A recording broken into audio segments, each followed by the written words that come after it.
What on earth is that? It's a Journey into Comics Network production! All aboard! I brought my pencil! Yeah! Like you never get to say like you did before. Make it ring, make it bleed, make it really so. What's up, Duderinos, and welcome to another episode of Rank 'em All, that show where a couple of friends, dudes, dudettes, or Duderinos sit around and we slap some ranks on some songs. Those add up to an album rank, and we find out which albums rise above the rest. Right here on Rank 'em All, we're going right down with Alice in Chains, right down to the next album with that. I'm one of your hosts, Brando, and joining me, well, as always, it seems like every time I sit down to do a rank, this guy's right along for the ride. It's the Podfather, Nate Phillips. Hey, man, what's going on, Brando? We are here today, rocking and rolling. You said dudettes, Duneritos. We got Doggerinos. I just got kicked in the nuts by a dog. Oh, God. There's a chef on YouTube that I follow that I really, really like. He's got, his kind of version of that, and it's guys, gals, and non-binary pals.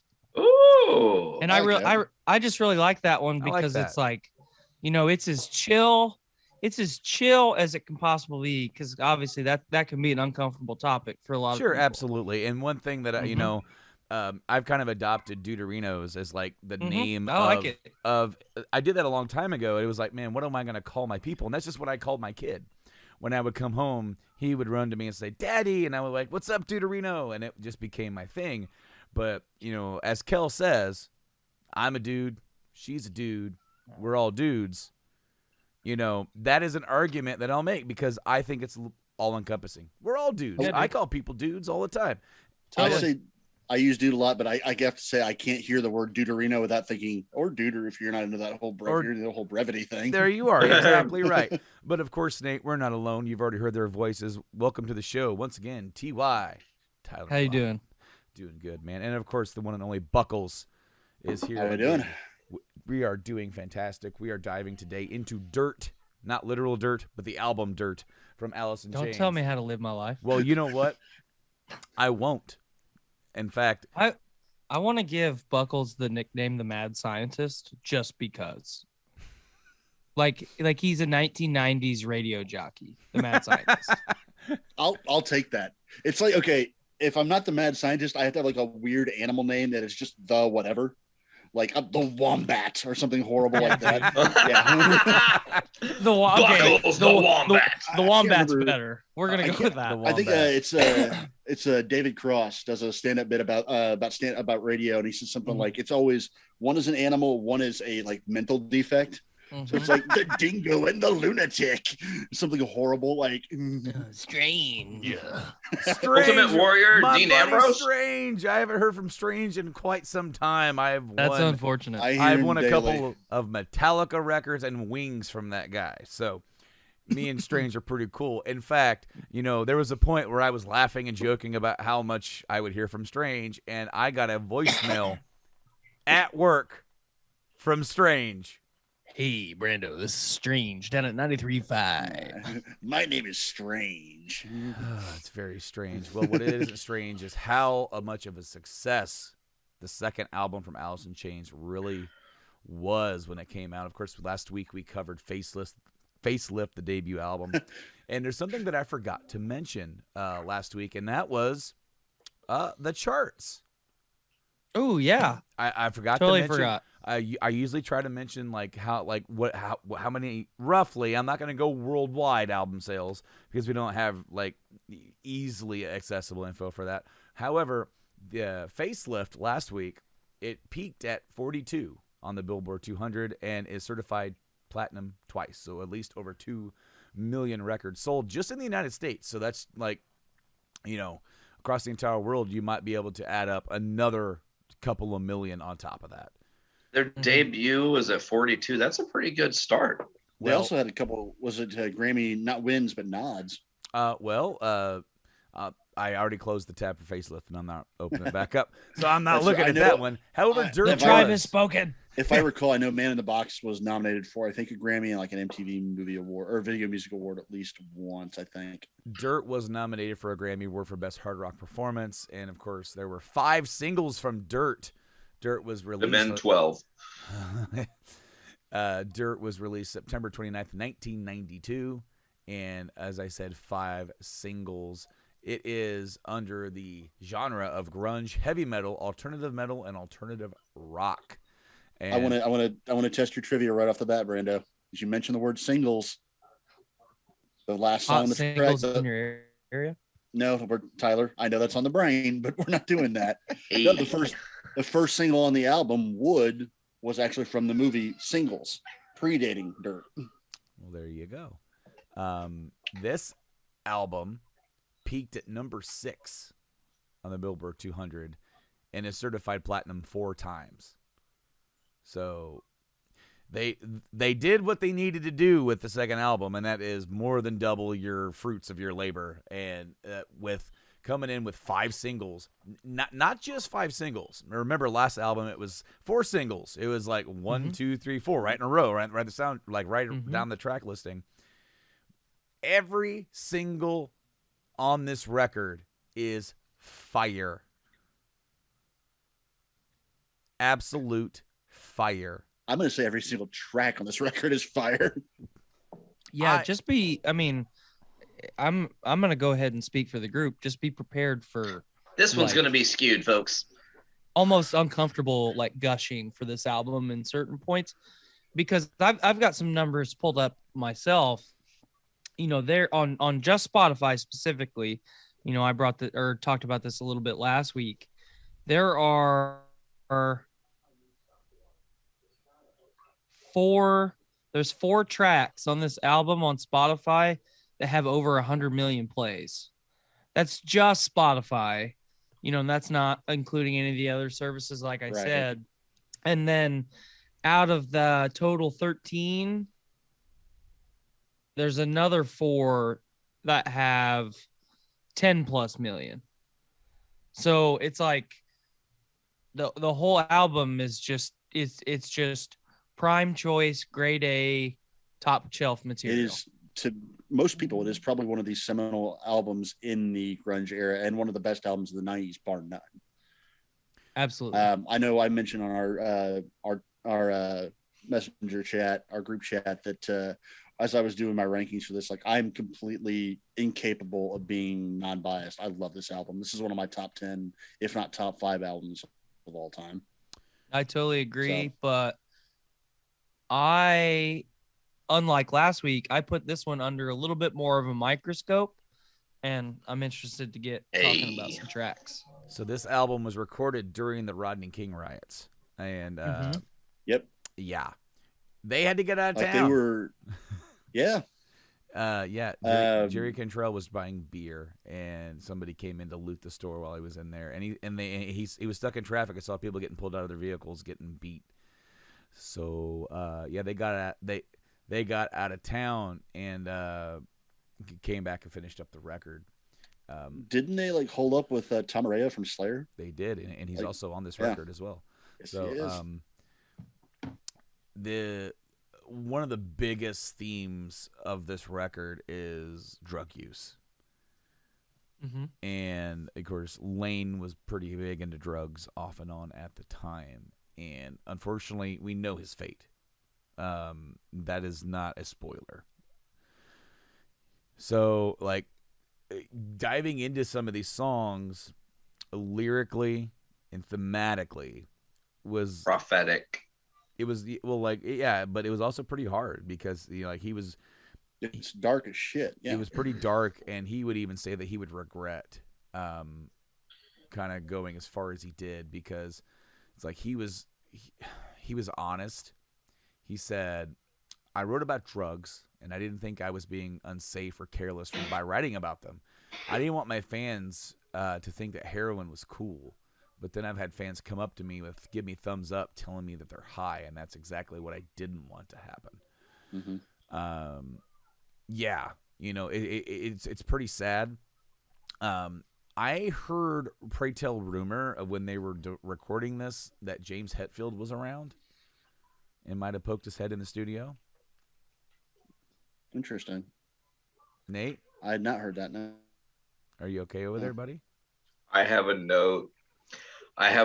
First track, right out the gate, involving what you just said. I can't wait.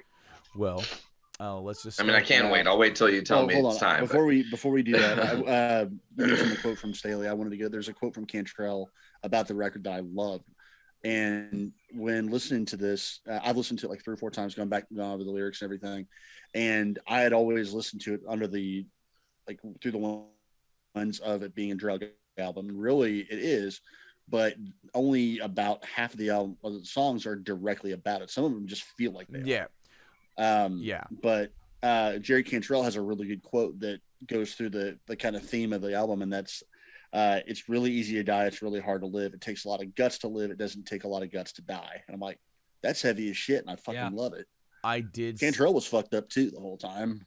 I did see Staley said that there's 2 themes of the record. One of them is drug use, but the other one is like the struggle, daily struggles in life, the ups and downs, and then turning to drugs to ease that pain, and then ultimately finding that it doesn't and it's not the right way.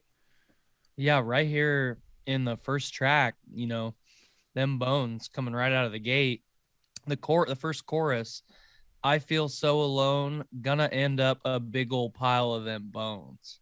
And it's like, you thought you were gonna get a little bit more of what the last album was, and then it just kicks you in the dick right out of the gate. Yeah, so for this album, Alice in Chains is Lane Staley, Jerry Cantrell, Mike Starr, and Sean Kinney, with additional performances by Tom Araya.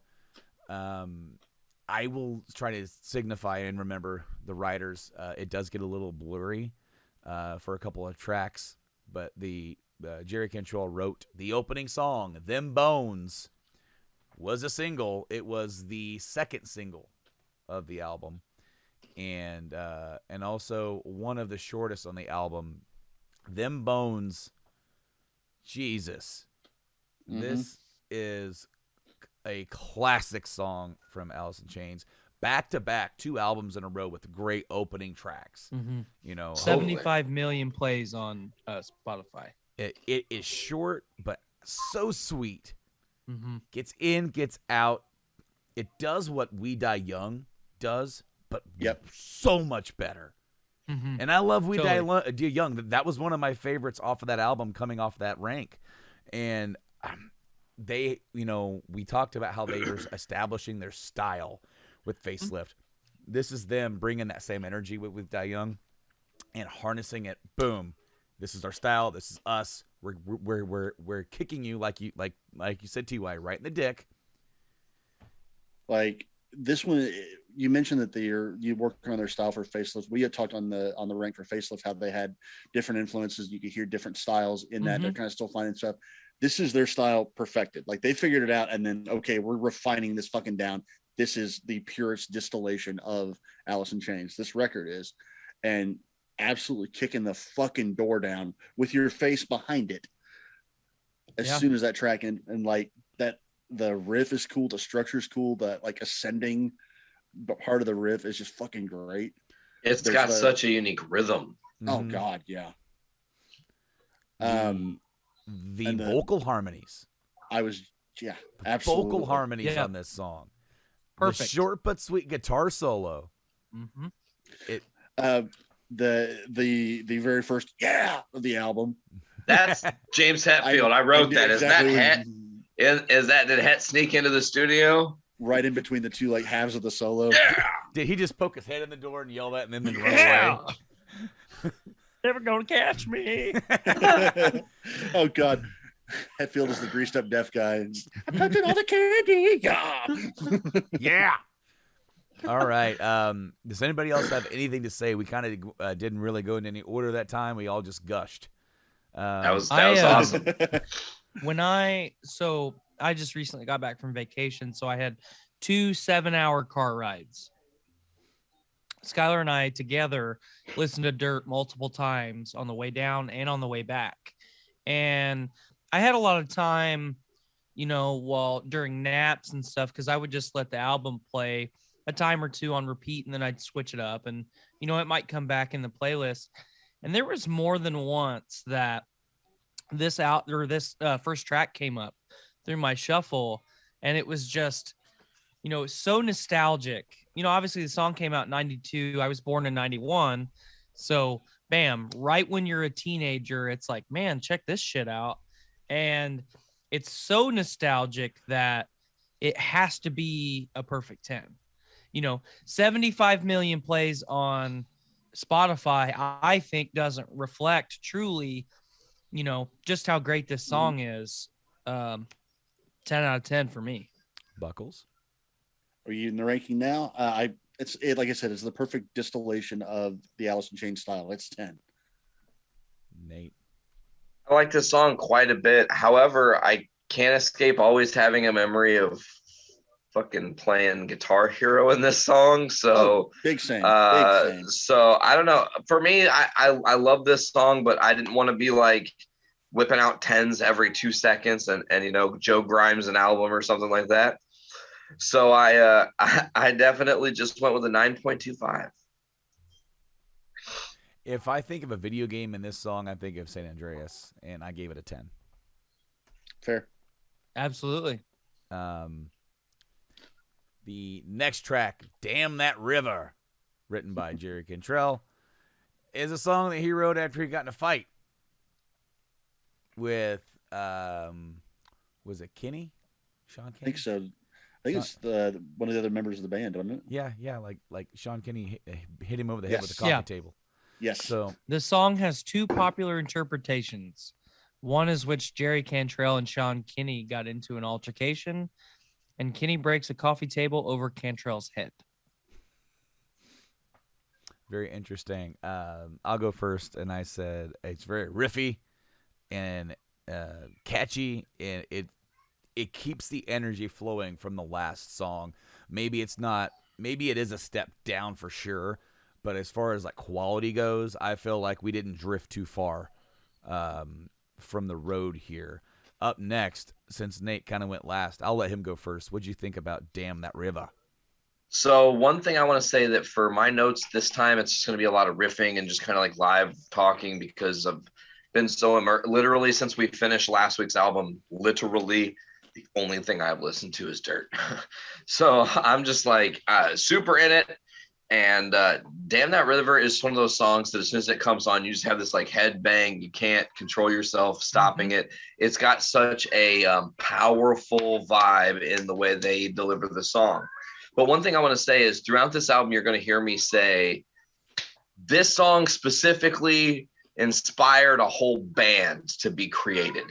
This is the first example because Damn That River is so the song that inspired Zakk Wylde.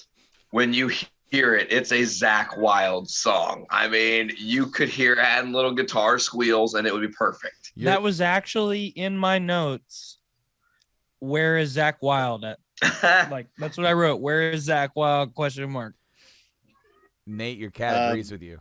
Yeah. I would say, fucking cat.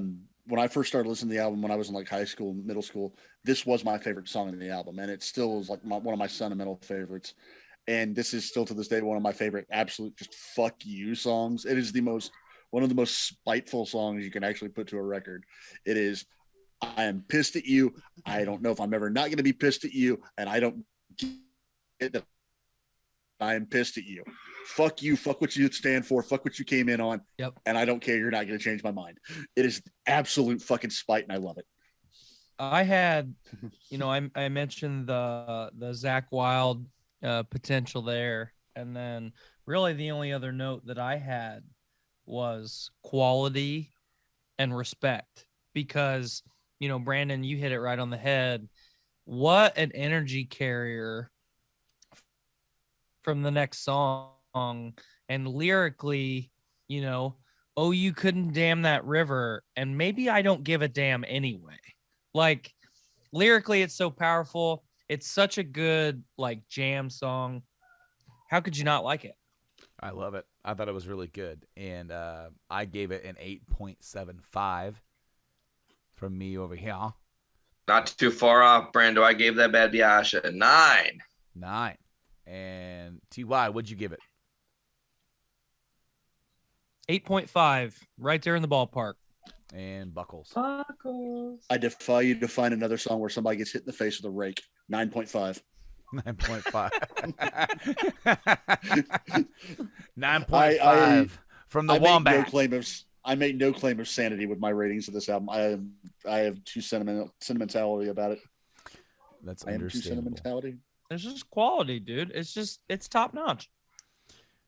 The next song, Rain When I Die, was written by the whole band, Cantrell, Staley, Kenny, and Starr, and it was later revealed that the lyrics were written by Cantrell and Staley.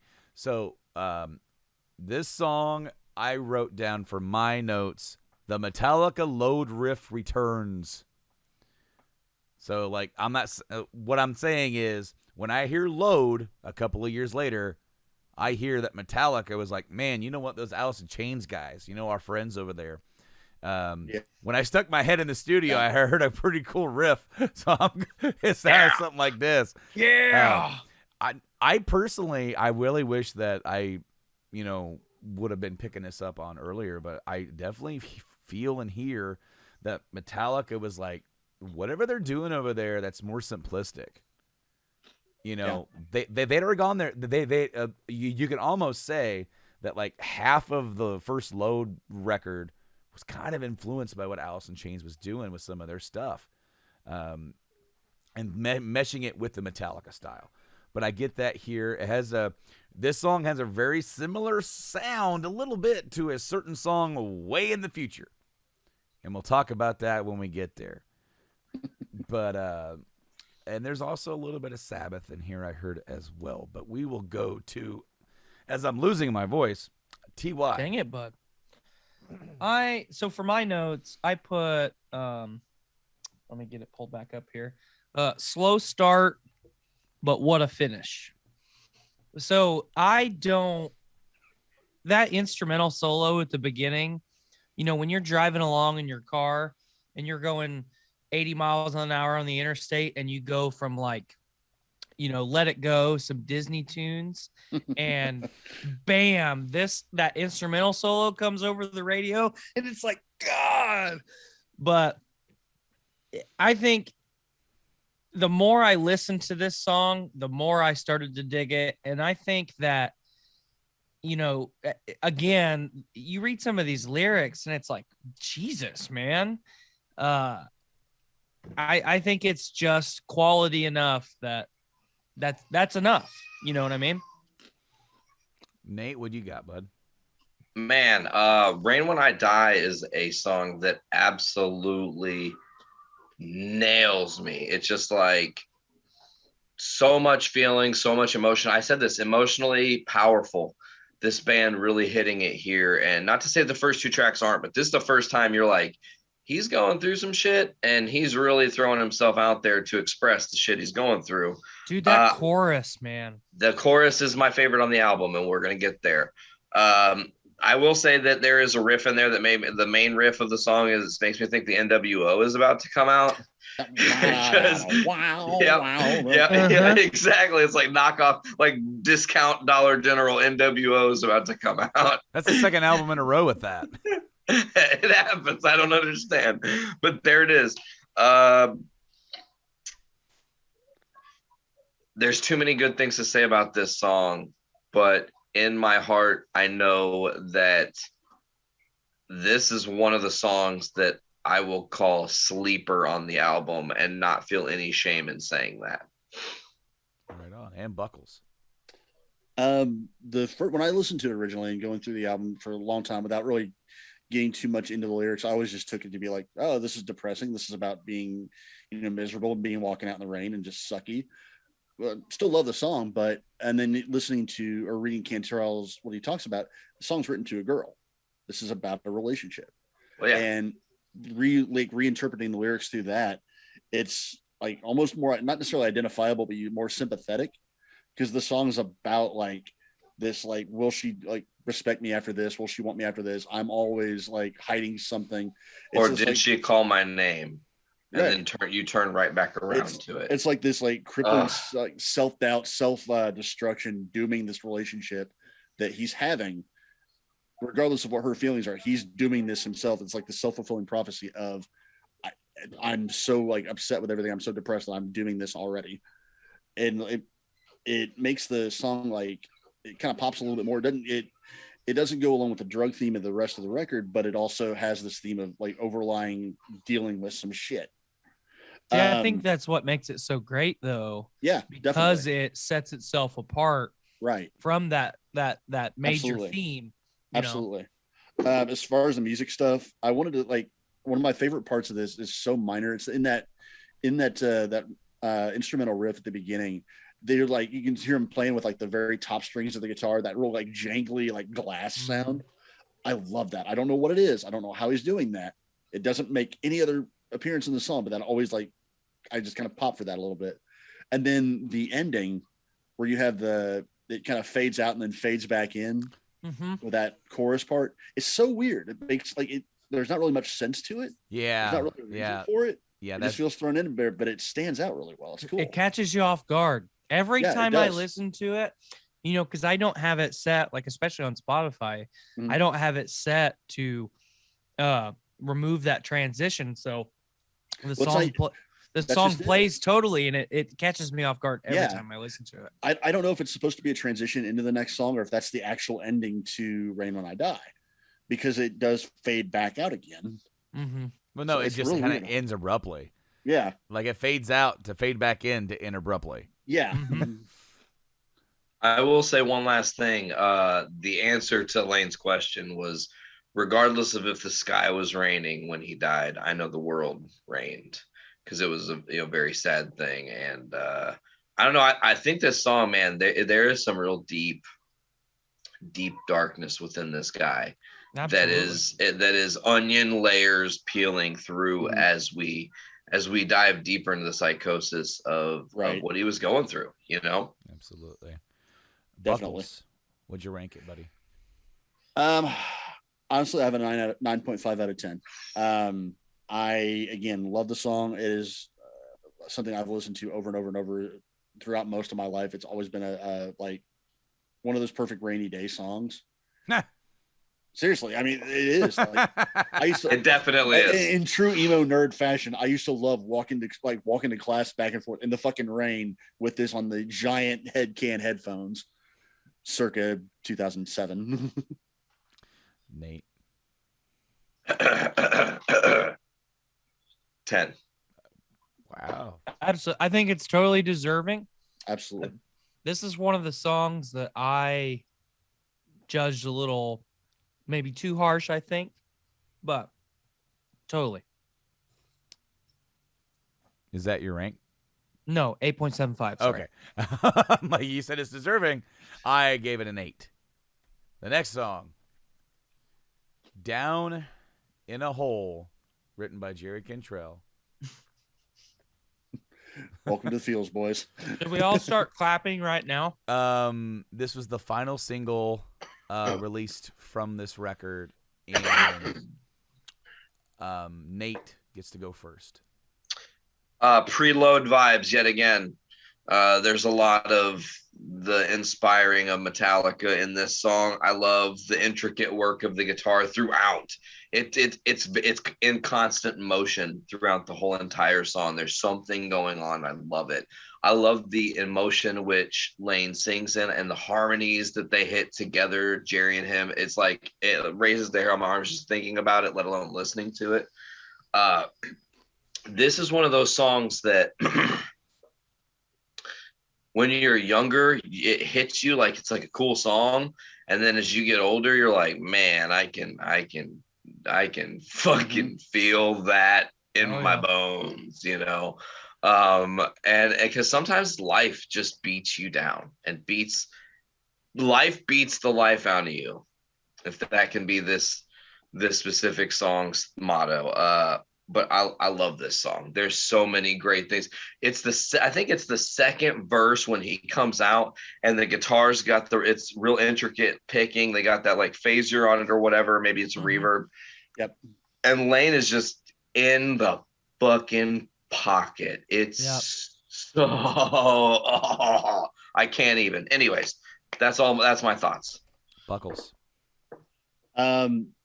This song it's the first like truly somber song that they've released on any of their albums. This is out of all of Facelift going into this is the first one that is actively like low key and slower. Mm-hmm. This is the song that Love Hate Love wanted to be, and it is their first truly like beautiful song. Even it's sad, depressing as hell. This is a gorgeous operatic song. Like from the way it's structured, the way they have the guitar swells in the back, the harmony, everything. This is an operatic song. And it's got one of my favorite lines on the entire album of the "Look at me now, I'm the man who won't let himself be." Mm-hmm. It's like he's upset, he's sad, he's depressed, and he knows it's his fault. This is your doing. Mm-hmm. And yeah, down in a hole. Yes, I'm fucking buried. Yes, I am at my wit's end, but this is my own fucking fault and I have to deal with it. Ty. I think, anybody in their right mind, anybody that appreciates Alice in Chains for who they are and what they accomplish and what they continue to accomplish, anybody has to rank this a 10. Okay. I'm just saying that up front. But what I think makes this song for me a 10 is you have Cantrell with the intro, and then Lane sings the next verse, and then they do one together, and then it goes back to Lane.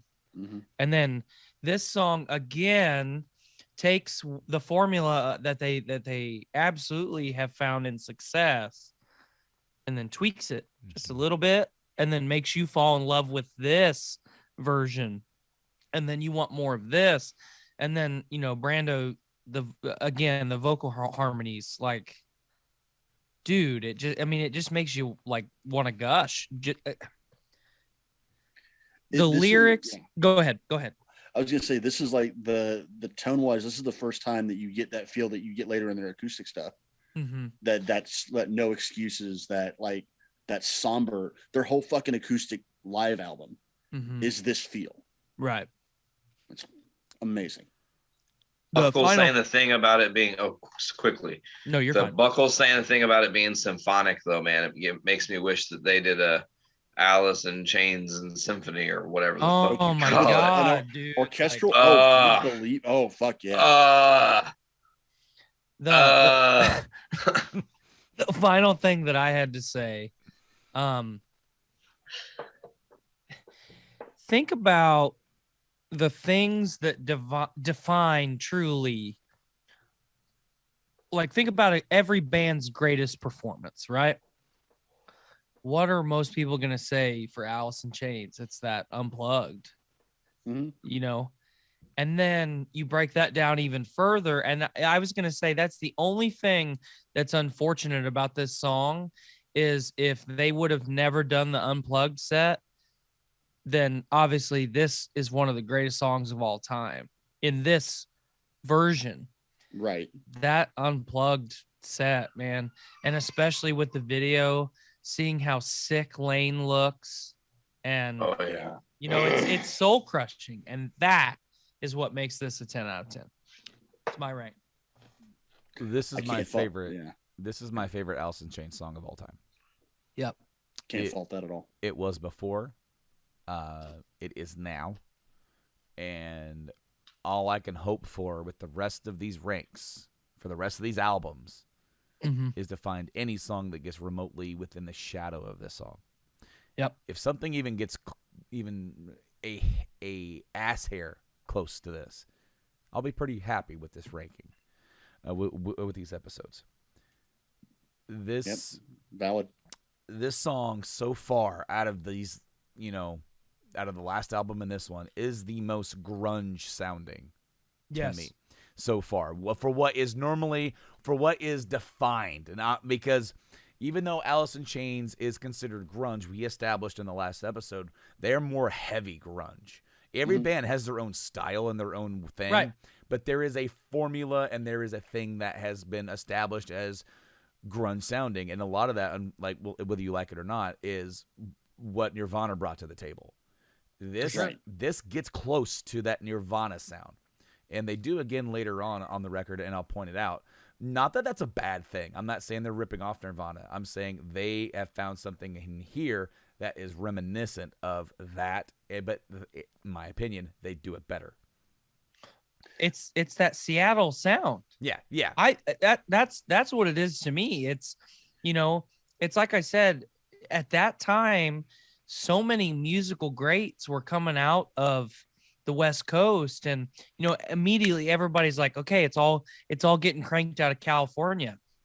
No, it's coming out of Seattle, man. Mm-hmm. And it's crazy. It's just getting recorded in California.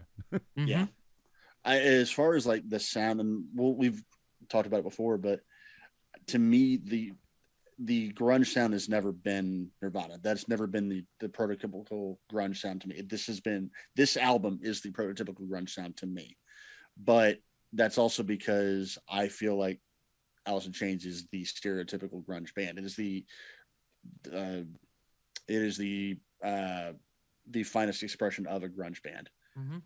But I think when you say that, yes, they did it better than Nirvana, I don't think there's anything they didn't do that wasn't better than Nirvana. No, I'm definitely saying what is more commonly perceived as what people see as the grunge sound. No, I agree. With you. Because absolutely, because listening to as much Alice in Chains as I had before the rank, and now diving into some of these B-sides, hearing a different side, hearing more of what this band is, they are so much more than that.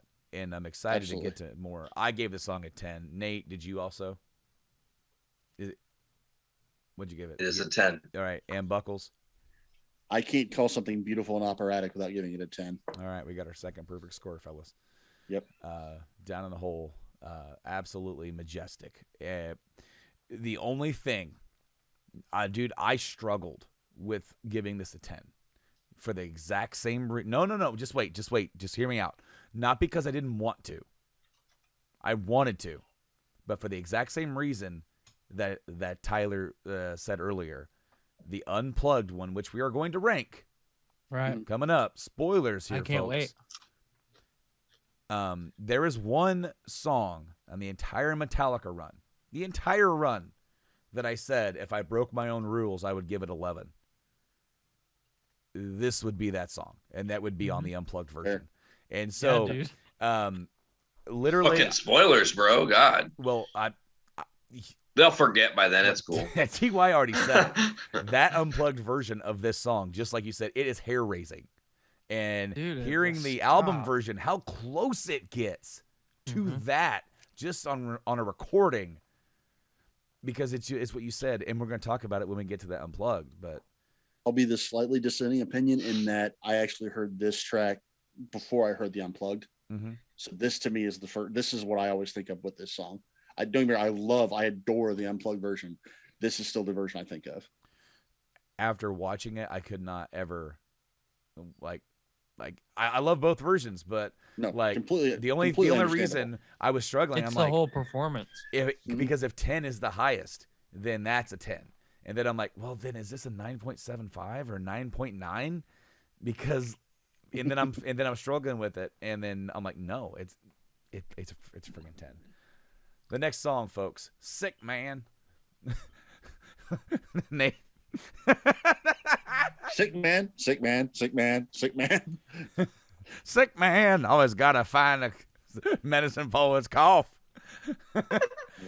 If you guys have not been listening along to the Van Halen rank, that is on Van Halen 3. And that was a ride and a trip. No, guys. Sick Man, written by Jerry Cantrell and Lane Staley. Not a single here for this one. Thank God. I'll shoot it on to Buckles first on this one. What'd you guys say for Sick Man? This is the very start. Like we've talked about it already. The whole album so far has felt like this guy's going through some shit. This is the first album, the first track where you go, oh, that's what he's going through. Oh, and this is a drug trip coalesced in one song. You have manic, you have the spiraling out of control bits, you have this floaty chorus or bridge into the chorus, and just some of the, again, you're getting some of the darker lyrics. This is one of like the darkest choruses to me. I can feel the wheel, but I can't steer. When my thoughts become my biggest fear, what's the difference? I'll die. Fuck it. I don't care. I'm completely numb. I don't care. I'm going to go crash and die. Fuck it. Who cares? How do you get I say, how can you get darker? But they kind of do on the album, but For sure. It's resignation becoming acceptance and then just not giving a shit. And this cycle that just continues to repeat itself because he doesn't die. He just does it again. This is where you start to see the theme of the rest of the album. Ty. This is going to be the first, and I'm really hopeful, the only time that I just don't like an Alice in Chains song. I in my notes, I think I was really fair with my ranking. The one thing that I have written down is vibes ? Because every time that I listen to this song, all 7 hours there and back, I wanted to skip it. I just didn't like it. No shit. My notes say the first song across both albums so far, I'm leaning towards disliking. Yep. I like the riffs, go but I ahead. don't like the vocal melodies. Yeah. I have a hard time getting into it. I think this would have been a really good candidate for maybe just an instrumental tune. Maybe Ecstasy of Gold style, kinda, or something like that. It's just, yeah. I mean, you said it way better than I did. That's what I wanted to say. That's what I'm here for, I guess. Ty. Nate, you got for Sick Man. So think about the intro verse.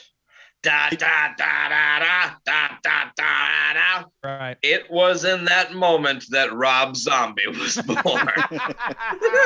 It is so Rob Zombie, it hurts. But here's the weird thing. This song does this thing where it gives me a thing that I kind of really love, but the rest of the song is not good. So in the bridge, when they transition to that slow picking guitar that's kind of Megadeth-y in its style, the lyrics there, to me, inspired the creation of System of a Down, the way they do their harmonies. Because there's this like low, deep harmony that digs across the guitar. And at the same time that's happening, there's a super high-pitched one that just sits right in the point that almost hurts your ears to hear it. And those are the only good things I have to say about this otherwise useless song. Ooh, useless. Wow. I'm really the only guy that actually likes the song. I think so. I actually really like the song. Lyrical content, it's the first fucking verse. What the hell am I? 1,000 eyes a fly. Lucky then I'd be in one day deceased. All right. I want to die. See, and now here's the. Sorry, I didn't mean to cut you off. Go ahead. As you say things like, "Oh, that's what I wanted to say," pops into my head. I love the first 2 lines of this opening verse.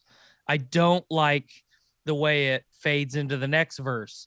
I don't like the sick man. It immediately puts a bad taste in my mouth. For me, it's like I'm not listening to this as a single. I don't even listen to this really like as a song. This is if you listen, going back to an older reference, you listen to The Who, Tommy.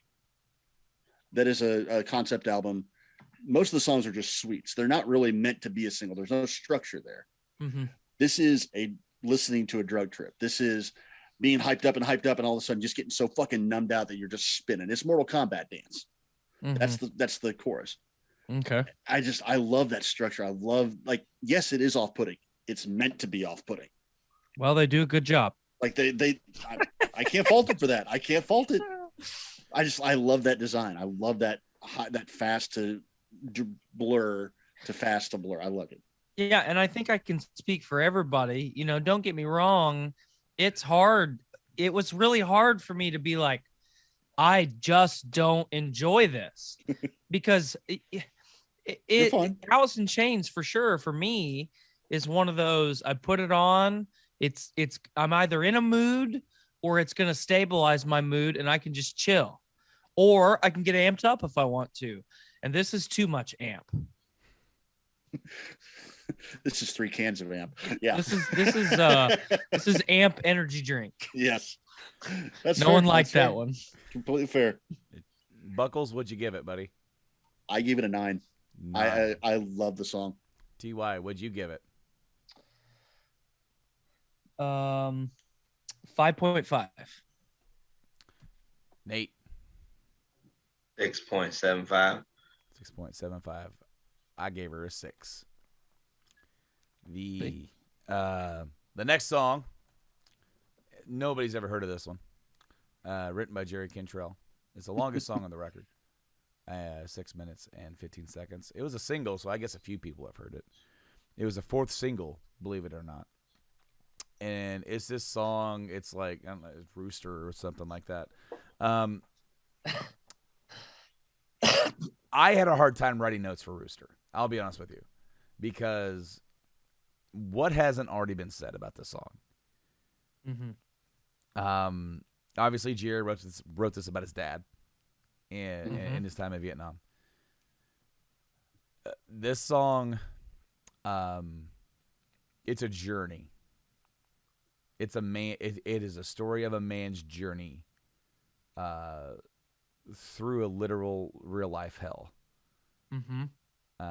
And I love it because it's more cerebral than it is like Metallica did some wartime songs. One is a very cerebral wartime song. Mm-hmm. This is a bunch different, personal, affecting wartime songs. Somebody who wasn't injured in combat, but was injured in other ways. And that's about the best way that I could put it. So, Ty, I'll let you go first. I absolutely adore this song in every possible way. Lyrically, structurally, the instrumentals, those little like instrumental interludes between the chorus is like every bit of this song makes the hair stand up on the back of your neck, because it is just, this is the standard that every grunge band should be held to right here. This is it, because like you said, it's an absolute journey. Unfortunately, it also has another incredible unplugged version that, again, with the whole total performance, it takes you on its own journey. And that's what I love about it. When you hear the single, or what most people would think of as the radio version, the unplugged version doesn't feel the same. It's its own thing. Very true. And I appreciate that. Very so true. Can't wait to hear what you guys have to say. Buckles. I may disappoint a couple people here, because while I do think this is a fantastic song and one of their best songs, it's also probably my least favorite song on the album, because it doesn't fit with the rest of the album. But is that could that also be just because of how much it was played on the radio? You mentioned something very similar, actually. That when you were listening to the album through, this is the one song you wanted to skip. Rooster is the one I'd always end up skipping, and not because I don't like it. It's a fantastic song. I'm gonna give it a high ranking because it is a fantastic fucking song, but because when I listen to the album, that's not what I'm listening for. I would listen to this as a single. If you're listening to this back in the 60s when they would release just a single off an EP and then release the album later, I'd listen to this as a single and listen to this separately from the album. For one thing, it's the only positive song on the album. And with all the doom and gloom on it, it's the only optimistic song on the entire fucking album. because no matter how much hell the guy guy made goes me through, walk off the fucking show. His fucking thoughts, man. Nate, this is what I do. I make you walk off shows. We've established this. I had to get another drink because of you, bro. I'm not sober enough for these. I'm driving Nate to drinking. I'm driving Nate to drinking. No, I've went through 2 bowls of snacky fish. That's how stressed out I am. Damn, now I want some snacky fish. Dude, I upgraded to the snacky whales. Way better. Okay. I'll take that dad tip. Thanks. That's what I'm here for.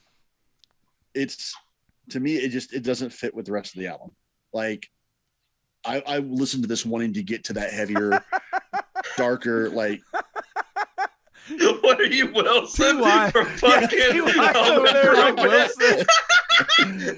For those of you without the component of video for this, Tyler just absentmindedly just moved the camera up, so all we're getting is the top of the ball cap. I don't think it was absent-minded, bro. I think it was very intentional. We see the top of the ball cap and some very suspicious looking. Is it dry ice?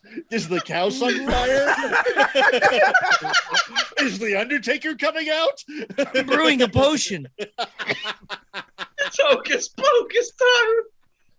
It's spooky season, bub. And a dead man's toe.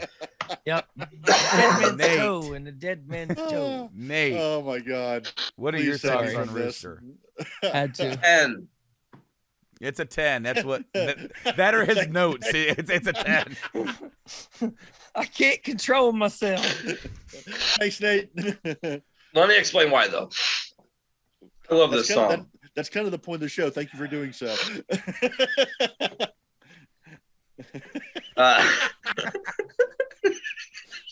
the first middle finger we've ever had on Ray. Come on, that's historic and shit.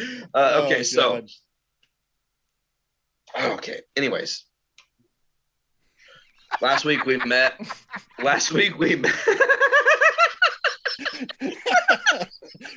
Okay, Brandon didn't fall out of his chair. I thought he might have.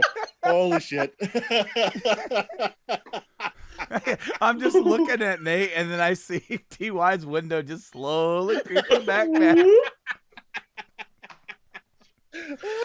Oh. Oh, God, it hurts. So anyways, last week we met up to do Rank 'em All. We did Facelift. And then it was like, hey, next assignment's Dirt. And I was like, I really want to dive in and really like immersively listen. So like I said, all I did for an entire week was listen to this. First day, Wednesday, I'm at the house. I'm doing my dishes. I'm listening to Dirt. Rooster comes on. I literally stopped what I was doing, got my guitar, and figured out how to play the song on guitar because I wanted to learn it. Because I have always wanted to play it. And I was like, you know what? I can play this fucking song now. And it's actually kind of difficult, but I can play that song. Anyways. Tight. So you're making Buckles leave the show now. He's like, fuck, I don't want to he's not happy that I can play a musical instrument. No, he's like, screw you and your guitar playing this. So but it was one of those things that like I just remembered how much I loved the song, and being able to play it on guitar made me feel so much more satisfied. So definitely a part of the contribution to why it gets a 10. Dude, this song it has a cool vibe about it with what Buckles liked about the other one with this whole like setup and journey. This one's more like put together, tells a story, and that's what I love about it. Absolutely. I gave it a 10. Nate? TY, what do you got to say, and then what's your rank? I mean, it's got to be a 10. I kind of just had a funny thought pop into my head. You know, it was in this moment that Coheed and Cambria was born because of you board the imagination copter and you go to Vietnam. Like you're having Vietnam flashbacks. Because it's the pills against mosquito death, man. Dude, that line gets me. I'm just like, ooh. I still love that the bullet scream, the sound of his voice during that is so fucking great. They spit on me in my homeland. Gloria, send me pictures of my boy. And Real it's quick. like it's when I was younger. Thank you, Nate. When I was younger, I always thought that this meant like when he was coming back from when they were coming back from their tour, you know, they were being met with a lot of distaste. You know, I mean, think about how awful that was Oh, for yeah. people coming back. And then as I got older, I was like, oh no, that's not what he means. It's like this is him saying that he realizes while he's over there fucking about to be dead that They're doing that everybody's pissed that he's even there. now. And he's getting pictures of his kid and like Nate said, mosquito death. And it's like, oh my God. 10 out of 10. Too much emotion to not be. One thing I wanted to point out, the song always makes me think one of my favorite comic books, actually, Preacher. There's a whole subline in Preacher that is his dad being in Vietnam that you follow him through, and that always makes me think of the song. I know I know I was critical of it. I know I'm not like, I don't like this placement on the album, whatever. It's still a fucking great song. This is a 10 out of 10. Hell yeah. Despite any criticism I might have, this is a 10 out of 10. Thank you for walking me off the show for my drink, though. Appreciate you. Yeah, dude. I had to walk off because my dog, I realized she has no water in her bowl and she was sitting there just staring at me. I'm like, oh, that's why you're staring. I'm sorry. I feel terrible now. Third perfect score from Well Alice in said. Chains. 2 albums in, third perfect score. Not a bad place to be. Going forward here, the next song, Junkhead, written by Cantrell and Staley. I'll go first, I guess. Slow jam and catchy chorus. It's like a decent verse melody away from being a single, and I really dig the mood in this one. It's really all I got to say about Junkhead. I know, like, thematically here we're diving into autobiographical territory here for Lane Staley and what he's been going through. But we'll hit Nate first for Junkhead. What you got for me, buddy? This song gave me a very specific vibe. And I hope, Brando, that when I say it, it sparks you to be like, shit, that's right. Because I feel this song definitely has Floods vibes from Pantera, just in the vocal delivery, in the sludginess of the guitar. Now, obviously, the chorus is in a major key. It sounds happy. It's really kind of a funny dichotomy because he's singing "What's My Drug of Choice," and it's in like a major happy key, and it's all fun. But like the rest of the song is sludgy. But this song is not my favorite on the album, but it's also not a song I stop listening to. It's weird in its placement. Like I would not call this a perfect song. I think it shows still some of their, sophomore imperfections, which is okay. I don't know if some of the way the song's vocals were delivered is perfect or whatever, but I do really enjoy this song. TY. A lot of what you said, Brando, and a lot of what Nate said, I feel like I'm, really, really strong, happy medium, leaning both directions at the same time kind of vibe. I don't Go ahead. interrupt you, but I'm laughing because look over my right shoulder right now. I keep like, I'm sorry. I wanted to point out while it's still in the picture. My dog's standing behind me, just staring at me from behind, like hanging out in the bottom of the frame. I need something. Frank used to do that when I recorded podcasts. R.I.P. Frank. Okay. Anyway, R.I.P. Frank. So, one of the things that really stood out for me, sorry, I accidentally maximized every screen I had at the same time. In my notes, I put kind of the same thing that you said, Brando, catchy.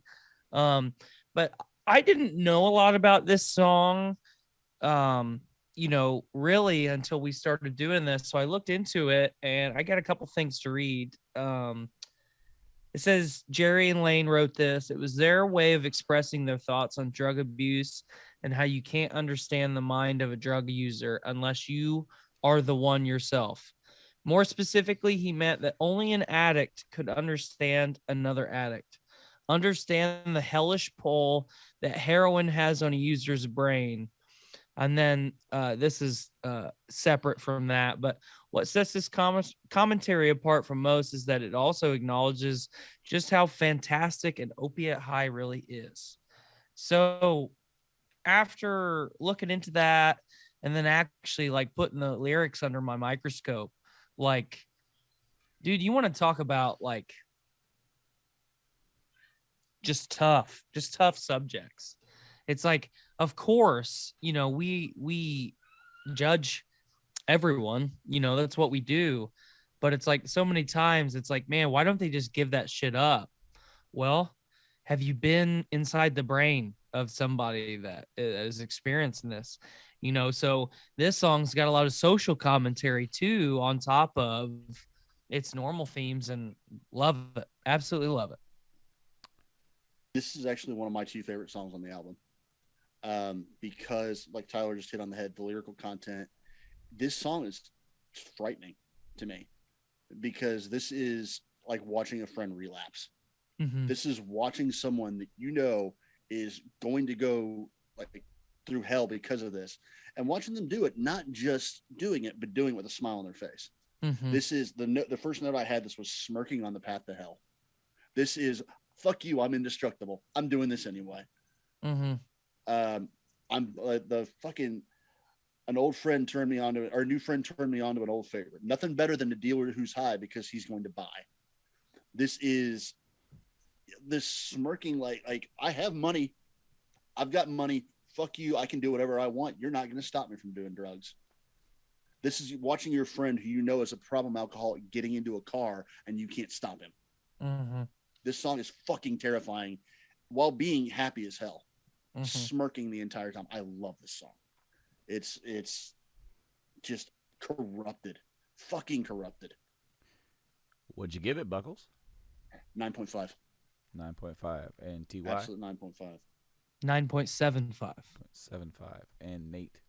9.25. 9.25. I gave it a 7. I'm not laughing at your grade. I'm laughing at the delivery of that. I gave it a 7. Yeah. And there's just silence. Nothing but silence there afterwards. I gave it a 7.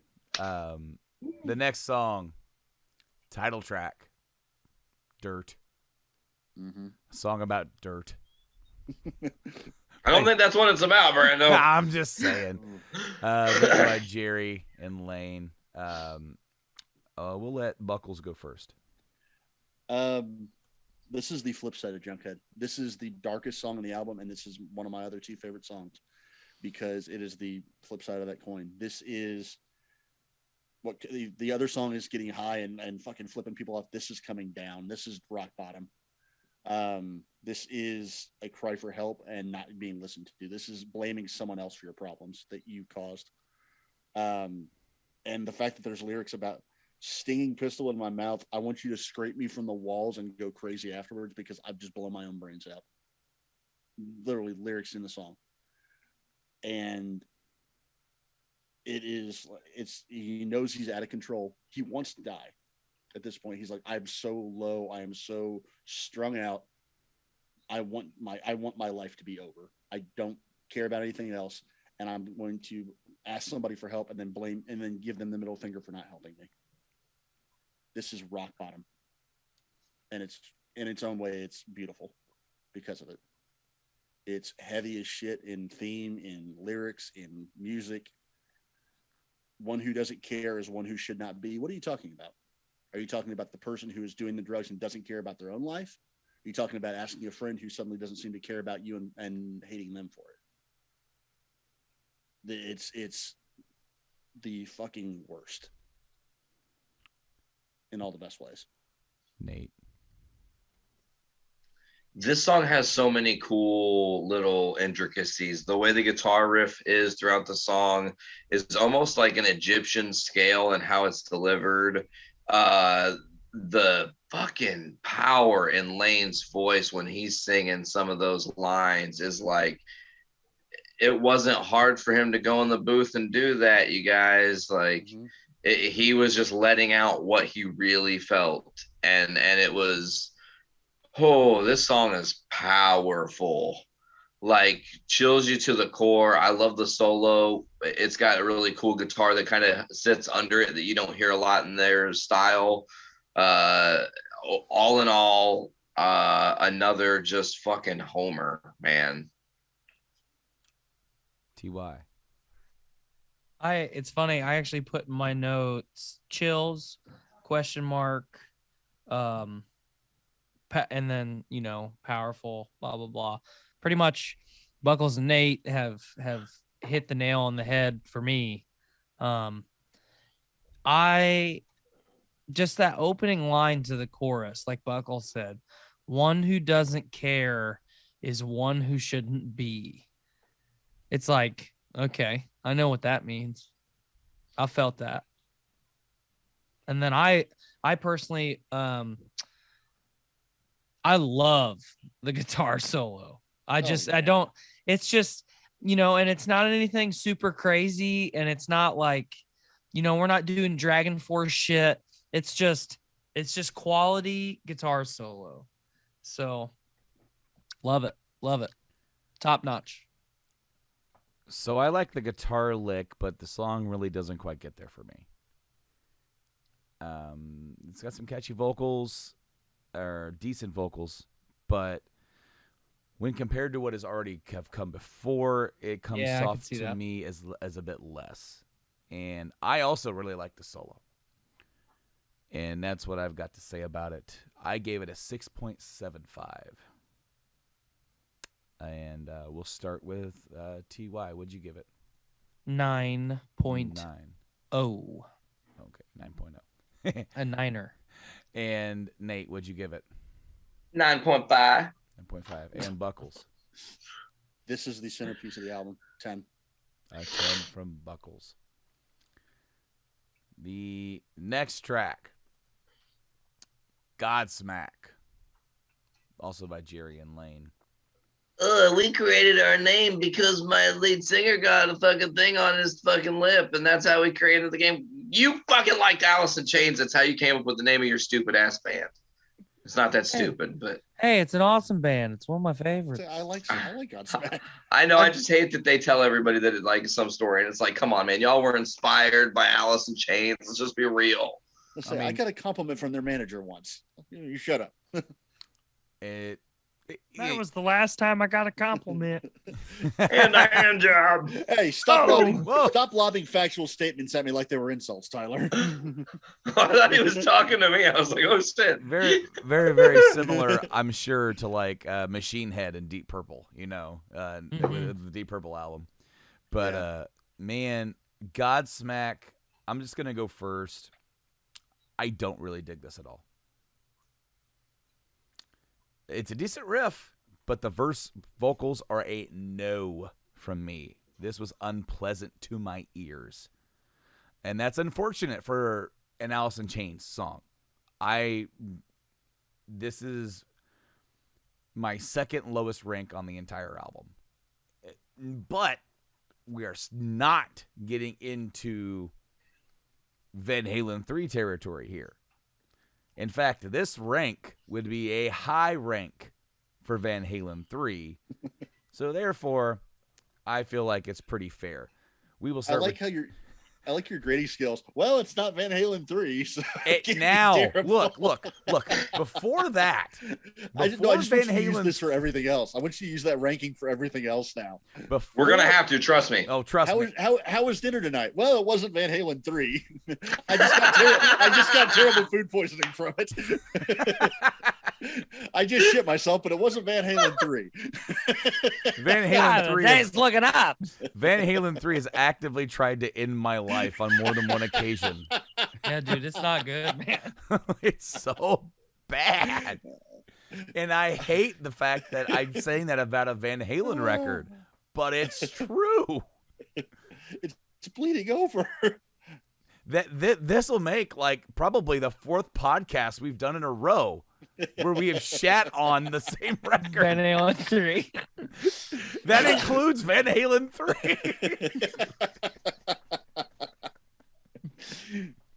He is not wrong. It is true. Oh, Nate, God. Nate, I'll pass it to you. Or did you go last? No, Nate, you'll go first this time. So, verse riffs are weird and disjointed. I really love the chorus of this song, though. It is to me the saving grace. It just hits in such a way that the guitars are powerful. There's a lot going on. All in all, this song is okay. I'm not mad at it. Not my lowest ranking on the album for sure. Ty. So yeah, that's all I got. Pardon me, you say TY? Ty, give it to me. Brando, I'm picking up what you're putting down, my dude. This song, unfortunately, to me, is unpleasant to my ears. So that's literally the first part of my notes. Unpleasant to my ears. Lyrically, I like some of what's going on, but Nate actually hit on one of the things that I didn't care for. And in my notes here, it's too much going on. I feel like at all times throughout the song, there's just too much going on. And I don't care for it. It is my lowest rank on the album.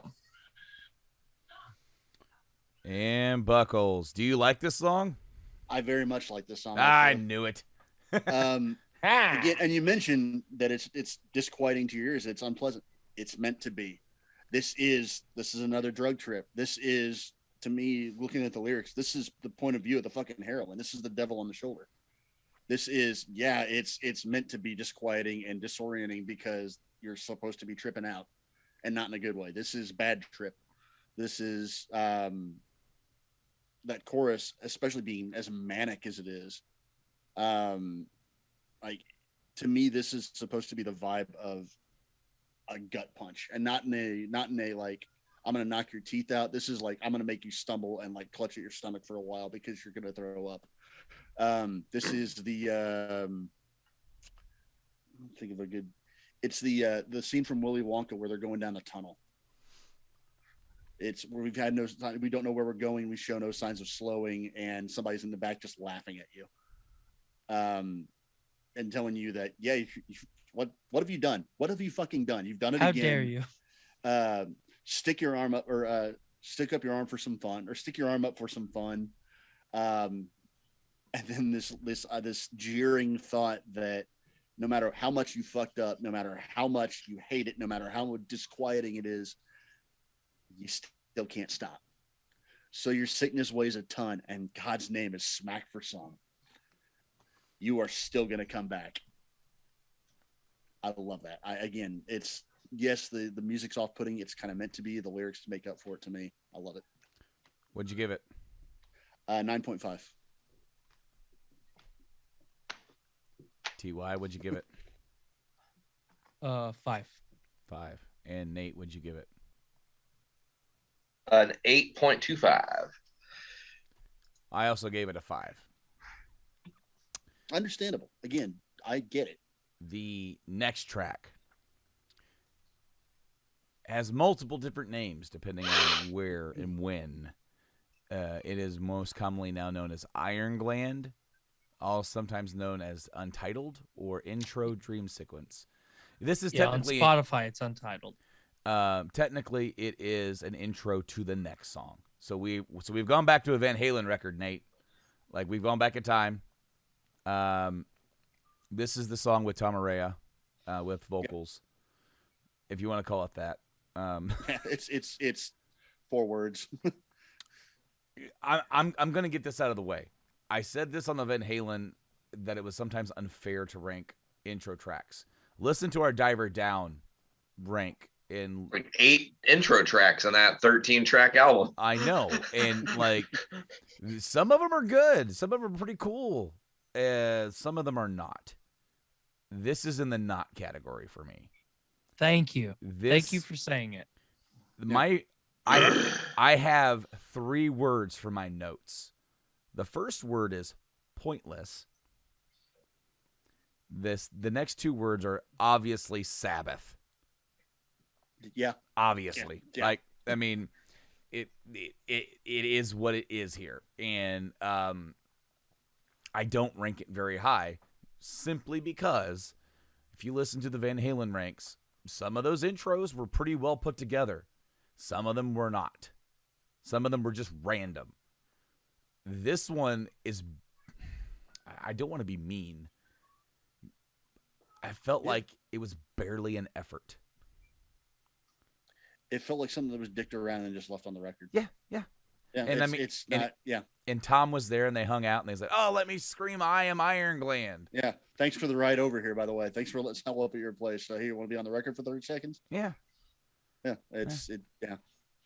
And it's not even really. There's no attempt to make it a song. It's just noise. Yeah. No.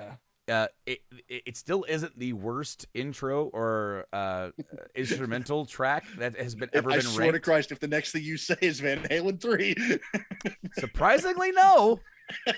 The only instrumental on that was the intro to the album, and actually that was like the best thing on the album. That was the highest ranking thing on the album. No, Nate. What was the track? I could just look it up right now. He's got the listing. Yep. While he's doing that, you go ahead. You go ahead. No. No, Tyler, you first. I was gonna say a dumb joke. No, but you first. We'll say a dumb joke. Is it Backdoor Sluts 9? That's the same South Park reference that I've made since like 1999. Amazing.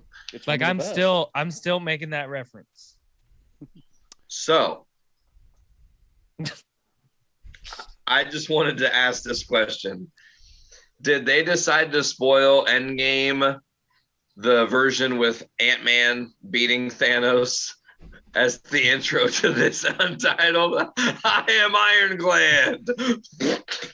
Oh God, Tyler, that meme that I sent you. The meme that I sent you with the cock cannon. It's Vibe checking the prostate.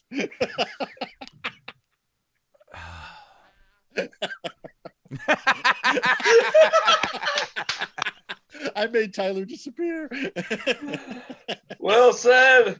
So the Van Halen intro instrumental track, whatever, was on Balance, and it was Strung Out.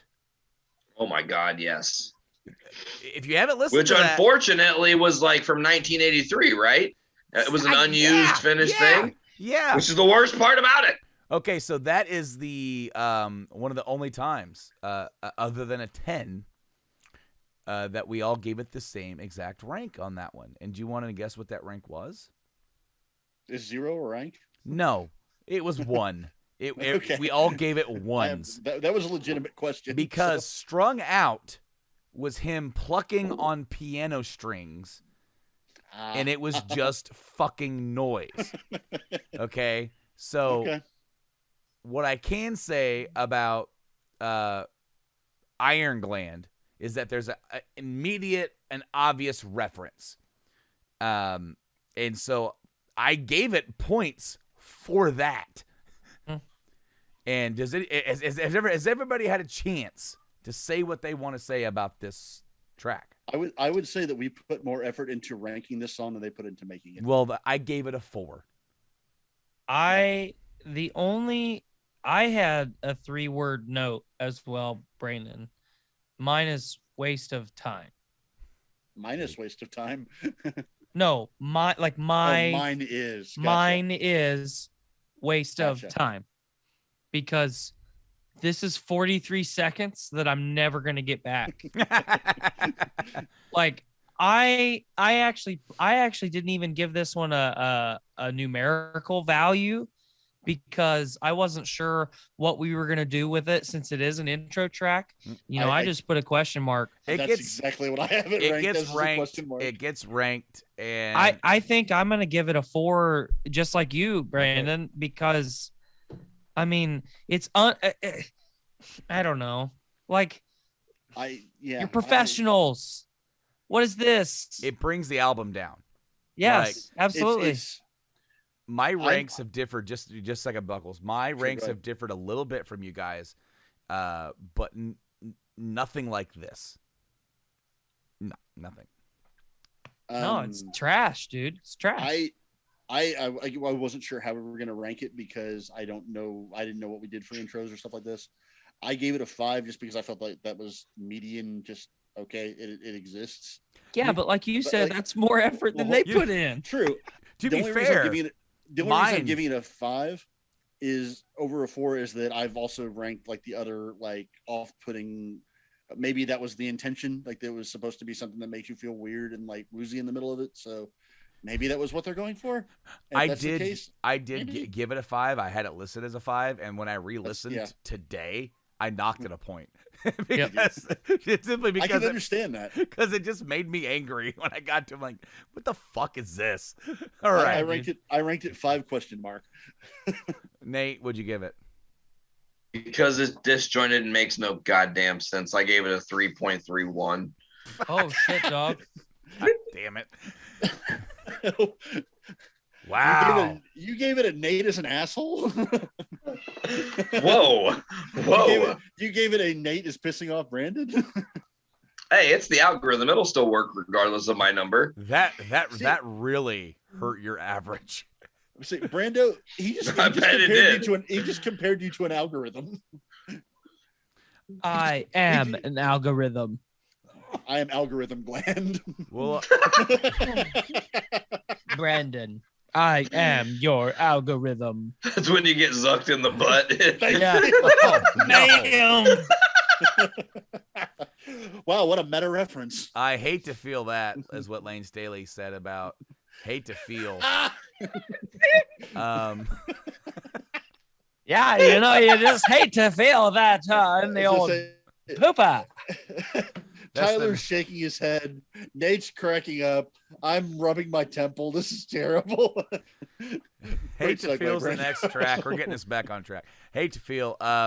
So Staley wrote this song by himself. He wrote the guitars. He played guitars on the album for this song. And 5 minutes and 15 seconds. Did I like it? I liked it a little bit better than the last thing. Well, the one thing that I will say is that the intro track sounding Sabbathy carries over into this one. I feel a Sabbath feel for this one. And it moves on to something a bit different. The lyrics are definitely deep here, as they have been. And that is all I got for notes. So I'm going to toss it on over to Buckles. Couple things. Again, I like it's self-loathing. The whole thing is acceptance of what he is. He's realizing that, yeah, I'm a fucking junkie. I am exactly what I didn't want to be. I'm not the cool, indestructible kid. I'm not the flippant, druggy. There's a line from Junkhead where hypocrite norms that are just boring. I'm not that. I'm not cool. I'm a fucking junkie. I am fucked up. I'm probably gonna die. I'm accepting this. That like used to be curious about it. Now this shit's sustenance. Like I have to have this to live or I will fucking kill myself. I didn't want to be like my dad, but guess what? I'm a fuck up too. It is absolutely bitter as hell and hopeless. Like this is acceptance that you are fucking doomed. And it reads like a suicide note to me in a way that Dirt kind of did. This is a little more like not as openly, I guess, openly winking at it or openly like pointing towards it. There's no reference to a pistol in your hand or a mouth, but it is just he's done. He's done, and he knows he's done. Musically, I love the fucking verse riff where it's just like almost unwinding. Like it feels like it's musically unwinding and like which fits so perfectly with everything else. And then that like wish I couldn't see it all, hate to feel, wish I couldn't feel it all, hate to feel. Like it's done. He's reached the zenith. TY. This is another one of those songs that at first I just wasn't as into it. And like the second or third, fourth time that I listened to it in a row and I started to dive into some of the lyrics, Buckles just pointed out the chorus. It's definitely not my favorite song on the album, but in my notes here, salad or not salad, Jesus. Tyler, you're not reading your rankings. That's your grocery list. Romaine lettuce. Sorry, got an ad. But solid. That's first thing. Solid. Period. Dot. I think this is as solid a song as it gets. Powerful lyrics.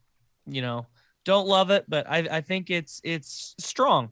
I think it's one of the stronger songs on the album. Nate. I really, really gravitated back to this song when like I said, I'd only been listening to Dirt really, and I was driving to work one day before I was on vacation, and I didn't have any music on, and I just heard wow, down, down in my head, and I was like, "What is that? That's really good. What is that?" And I was like, "Oh, it's on Dirt." Okay, and then like filter through, and then I found it, and I was like, why does this stick out so much? And in the notes, the only thing I wrote is from Plastic Man, Paper Face in that little pre-chorus thing. Whatever that is the hookiest shit on the album. Weirdly, because it is not in the hookiest song or anything. There's a little weird musical tone in that exact spot where it's like there's almost like a bell clanging in the back. Ding, ding. Yeah. Yeah. And then also the main verse riff reminds me of Melting in the Desert. Just like, drown, drown. You're slowly just melting into the sand. I don't know. It's an interesting vibe for me. But quicksand action. Yeah. That actually is slow sand if you've read about it. It's weird. Yeah, but the more you struggle, that's what they told me on the Wild Thornberries. Yeah. But wait, hold on. I put on the headphones and all I heard was Wild Thornberries. Hey, you'll have to listen back, bud. I am confused and intrigued. Timestamp the Wild Thornberries. As long as you're not aroused, that's all that matters. I would hope not. All of a sudden, like the sound of Flea just, and just sets him over the edge, man. In a bass line. Nate, what'd you rank it, buddy? That's good. That's good. A 9.15. And TY, would you give it? 8. And Buckles? I give it a 9. Buckles' reaction to my rank just broke me. He was just like, "What? What? It's like, 1.5? What? My rank is going to be a whole number, and then I'm just going to add some fucking decimal points. Dude, I did that last week, and you guys just took it. You just accepted it. 3. Yes, because we expect chaos from you, Tyler. Okay. So that's going to end up being a new drinking game for the Alice in Chains sect. During the There you Metallica set, it was every time Nate mentioned the Zune. Zune! Dude, for real. Look at this right here. Look. Oh, shit. Hey! Dude, I got 2 of them. Baby. Me too. I have a 120 gig black one and then an OG one like that, but it's brown and it's Halo Edition military, motherfuckers. Dude, I don't remember how many gig this was. 30 gig. That's a white 30 gig. Yeah, 30 gig. And then I had one that was like a navy blue color, but it was kind of see-through and it was brown on the inside. That one's real dope too. Sorry, I'm watching Brando's reaction. It's just like, come on, guys, really? Fucking come on. Dude, we're Zune nerds. Leave us be, Zune. Dude, I fucking hate iPods. Get a Zune. I had a first gen brick iPod, by God. Get a Zune, bro. Get with 2007. That's about the year they quit making them. Listen here, you young whippersnapper. I was leaving college at that point. I was getting thrown out of the fashion mall for getting my iPod worked on because you had to take it to a specific store. And you got thrown out for it?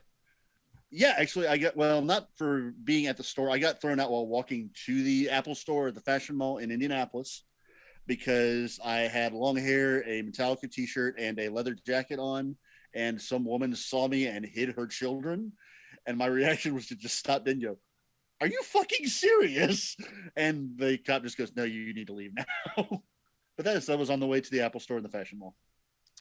I mean, there weren't any signs that told him he had to wear pants, and then, you know, I've also That's been why thrown he's out- on the registered sex offenders list. Bomb. I've also been thrown out of that mall another time because one of my friends did take an article of clothing off there, although it was just shoes.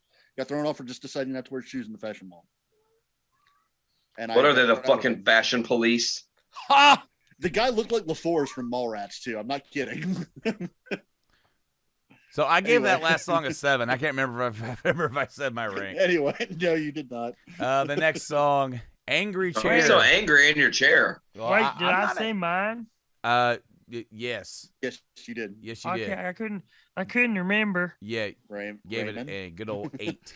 Angry Yeah, Chair, written by Lane Mhm. Staley, also wrote the guitar on this one. Man, this is the second song that kind of gives me Nirvana vibes, especially like from In Utero or something. Not entirely, but it's got a little bit of that in there. When I try to say Nirvana vibes, I'm not saying for the whole song. I'm saying I hear it and then I can see it though. I can see where you're kind of. but this was a single. Angry Chair was the third single released from this one, and yeah, I actually really do like this. And this song, man, this song's heavy. It gets pretty chunky and pretty heavy. I definitely do like it, and I'm gonna throw it on over to Nate. He's got something to say. Don't do it. Don't do it. Not right now. Ollie just broke me. He walked through the kitchen and got me laughing, and now I'm off track. Go to someone else. Go to pick not me. Cut to Tyler. It's okay. I can rip. I really love this song. I think that the chorus is amazing. It's got you hit it actually. It does have a Nirvana vibe to it. And the way he pulses his voice on the word I, like I really love that. The guitar work is really intricate and amazing. Big fan of this song. It's one of those songs though, like the verse makes me not be able to really fully love the song because I don't love how some of the delivery of that part of the song is. So like all the things I love is the chorus and the way the guitar is, but the vocal pattern in the verse is not my favorite. Do I? I also really like this song. Nate hit on a lot of kind of what I felt as well. One thing that I did really enjoy, or I do really enjoy, I guess I should say, is how it goes verse 1, verse 2, then the chorus. A lot of times, especially, you think back to the 90s and everybody is verse, chorus, verse, almost like it's almost structured like a pop song. And, this being one of the singles for sure, it's awesome that it's really not structured that way because, it makes it kind of its own thing. So I'm a big fan. I loved, even when, like, if you look the lyrics up, it's got, how he kind of does that flutter with his eyes, actually written down in the lyrics, which I dig. So Buckles. I really do like the song. It's instantly recognizable. You hear this on the radio, you're getting Alice in Chains within the first 30 seconds, if not sooner. First couple lines. It feels like a single to me because it feels like it's kind of disconnected from parts of the album. You've just come off this like 4 or 5 song suite that are very interconnected, very heavy, and very thematically tied together. And this one feels like it's kind of not. This one's a lot more superficial to me. Like, I enjoy it, don't get me wrong, but I enjoy it more on I like the music to it more than the lyrics. And it's got one of my favorite moments on any Alice in Chains song that after the da da da da da da da, and you get that bow, like this echoing, and for whatever reason in my fucked up ADHD mind, it makes me think of Jango Fett's like sonic bombs. Like every time I hear that, but it's a slightly more commercial song to me. It feels like it was made to be like this was always kind of intended to be a single, maybe. It's funny that you mentioned how it's like a bit different, and as we've gone through here and really like dissected it, and with what Lane said, is like this is really like a kind of a 2-part thematic record where the part of it has a certain feel, then there's like like a drug trip, just like you said. And if you want to take the songs Junkhead, Dirk, Godsmack, Hate to Feel, and make that the drug trips of like the album almost, then when you're putting together an album and you're doing track listings and everything like that, then these last two songs would be like the coming out of that, and it would feel different. So you would be ending, and in my opinion, you know, as you could tell by my ranks, I didn't really dig the drug trip so much, but I do dig these songs and coming out, and I do feel like they end the album with a freaking bang. And definitely. So what'd you give it, buddy? I gave it a solid 8.5. It is a great song. It's a characteristic song for them, but for me, I appreciate more on a superficial level. TY, what'd you give it? 9.5. Nate? Not too far off base. 9.25, baby. Gave that one an 8 from me. The last song on the record written by Jerry Cantrell is Wood. Ooh, pick me, pick me, pick me, pick me. I was going to, buddy. I was going to hit it right to you. Wood was the first single from the record. TY, would you go first? Absolutely. You know, I'll just get out front here. This is my favorite song on the album. This is probably my favorite Alice in Chains song of all time. So, you know, I'm a little bit biased as far as this song, but some interesting things, a little fun fact for you here. The song concerns the late lead singer of Mother Love Bone, Andrew Wood, who died of a heroin overdose in 1990. So obviously, you know, Mother Love Bone, one of the you know, big grunge influencers that gets forgotten about a lot.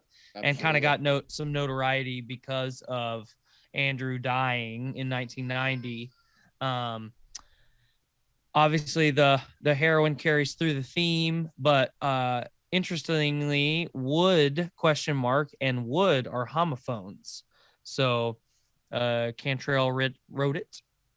But let me get it pulled up here. I also love the fact that they get a Mother Love Bone shout out when Mother Love Bone's not just known for Andrew Wood, but also known for being the Genesis Pearl Jam.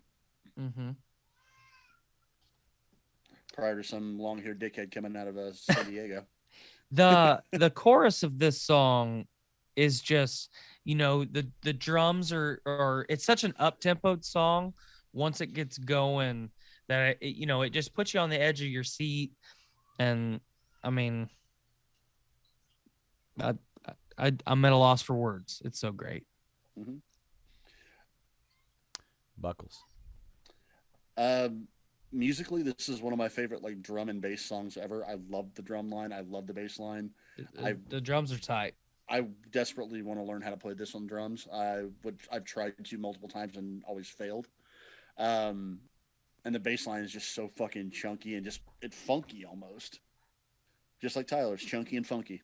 Chunky and funky, babe. All day.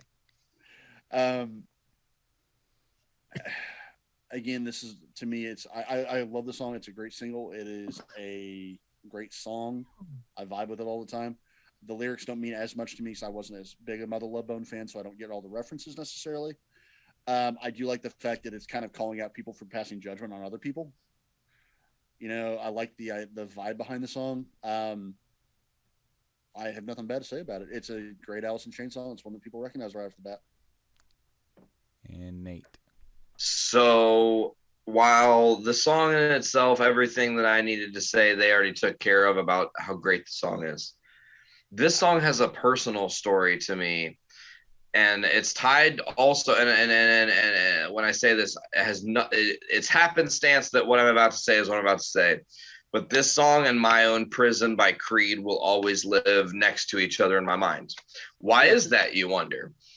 They happen to be on the radio right after another at a very specific moment in my life, and I'll never forget it.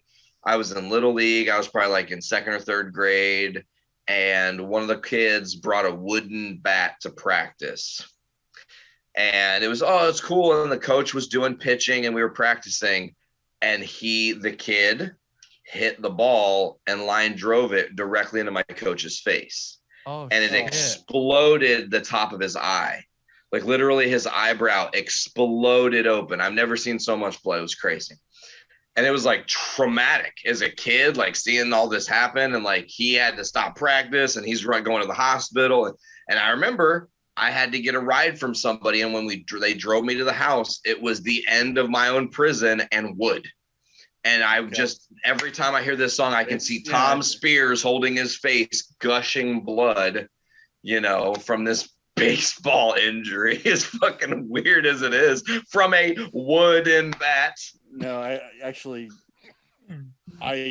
triggering memories for me. Not song memories, but you're making me think of watching somebody get injured on a sports field and watching a friend of mine get hit in the back of the knee with a discus.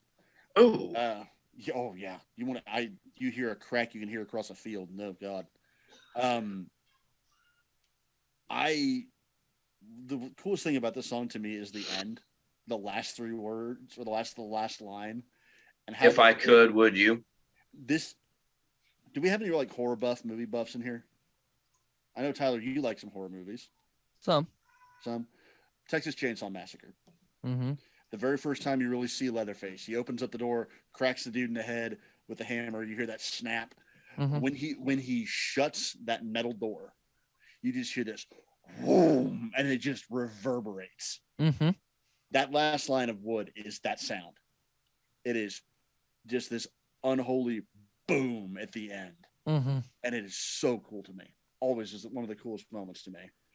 This to me is like the capstone of Alice in Chains, because it's such an up-tempoed song, and there's really not a lot to it, but they take just bam, I want to write a song about this dude. Bam, there it is.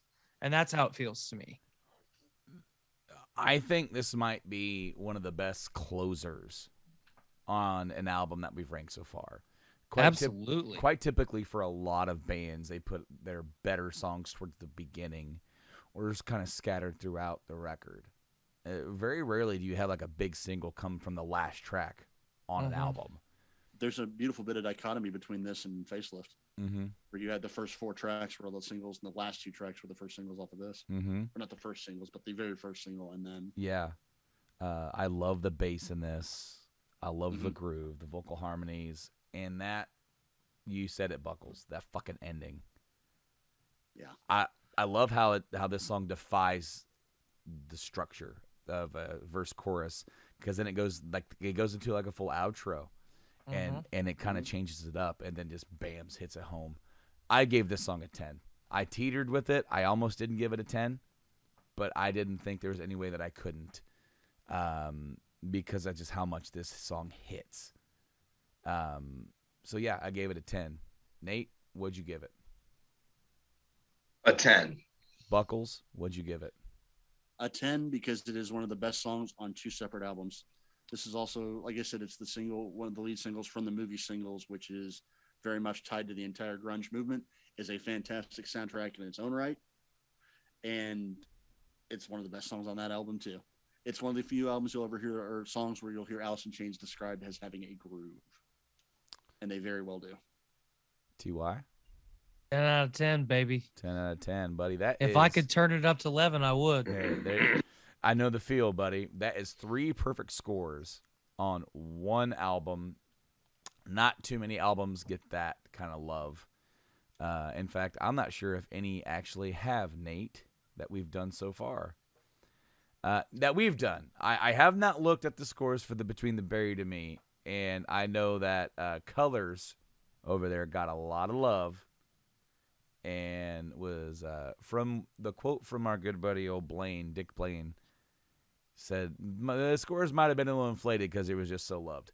But guys, that is it for Dirt. The final results: Brando, my average score was 7.73. Nate was at an 8.74. Tyler, yours was 8.3. And Buckles, yours was a 9.19. I warned all of you ahead of time. That you did. I was going through and watching the master score, the master rank, go from the number 2 ranked album that we have done of all time On any show. the number 1 ranked is 1984. Number 2 is Master of Puppets.